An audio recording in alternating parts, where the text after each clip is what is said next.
So what's the thing that you learned in that time period? You just in the studio getting to it. Stop doubting myself, and if I have an idea, just hop in the booth and just lay it down, because you never know how it might come out. And I'm an overthinker. Okay. Mm-hmm. All right, so you got somebody like Fat Joe guiding you through this like a mentor. Like, what's some of the key gems like he given to you? It was the first. Well, I got a couple, because stay away from boys. You gotta stay focused. You gotta keep working. But then it's that first thing that he said when I first met him, which is you can never make a first impression twice. That really stuck with me. Okay. Mm-hmm. So how do you think your Beyonce first impression was? She beautiful. She probably was like, she beautiful, but she look a little nervous. Cause I'm like, oh snap! Like in the gist of me getting up to walk over there to go meet her, I was like adjusting myself, like, okay, this gotta be it. Like this, I know we can't get two pictures. Like, we gonna only have one shot and one shot only. First impression, I better make the best of it.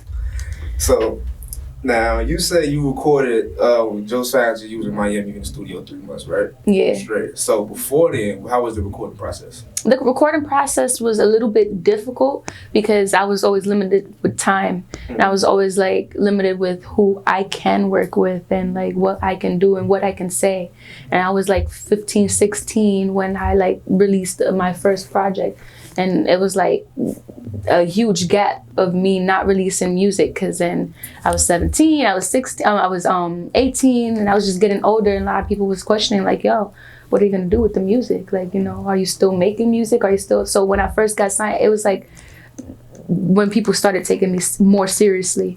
But then I know some people had their doubts. So I guess when I released the single More in the Morning, that's when everybody started seeing like we are really working behind the scenes. Like this is not just I'm just saying like, oh, I'm working. I'm not just saying like, we're just gonna release one song and then like not be ready for what comes after that. Like me, I already have a project that's already done. We're working on the visuals right now. I have another music video coming out. I have another single coming out. And then I'm also like right now I've been working on my second project, so. Okay. So you had hard work? Yeah, I love the work ethic is number one. And that's one thing that I push, like not even only aspiring musicians, but just anybody aspiring to want to pursue something. Like if you believe that you can do it, you can make it happen, just as long as you're willing to put the work in. Nobody could see the vision for yourself that now I'm saying that wrong. If you see the vision for yourself, you can make it happen. You can make it happen. Just don't doubt yourself. You just got to be willing to have that work ethic. You got to put the work in. And you got to learn the business as well.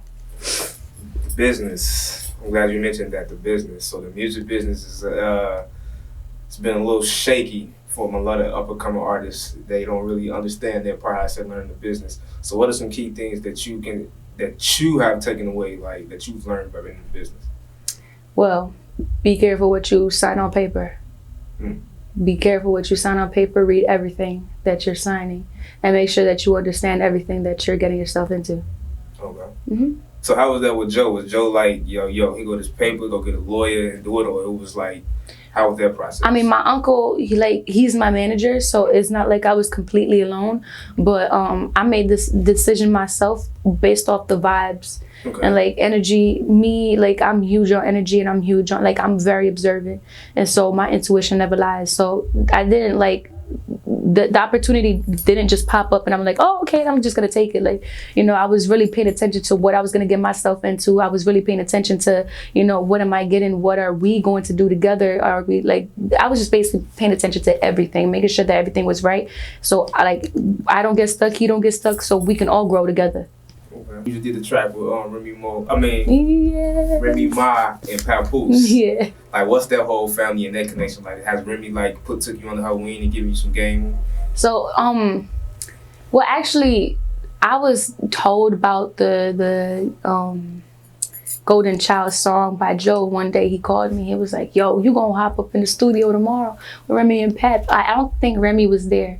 Yeah, she wasn't there, but Pap was there. And he was like, I got this song, and I didn't really know what it was about. I just knew that it had something to do with their baby, and I knew it was special. So I went into the studio with that mindset. And then Papoose, he played me the song.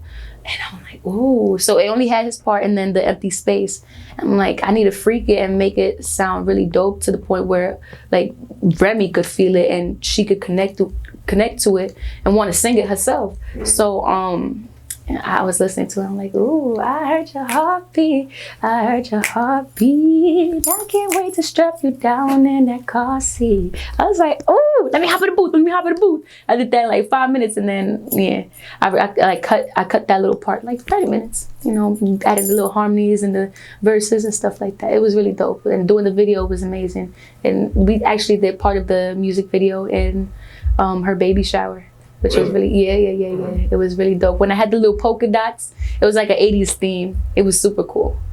Yeah, and Remy looked beautiful. Her dress. I love Remy. Me too.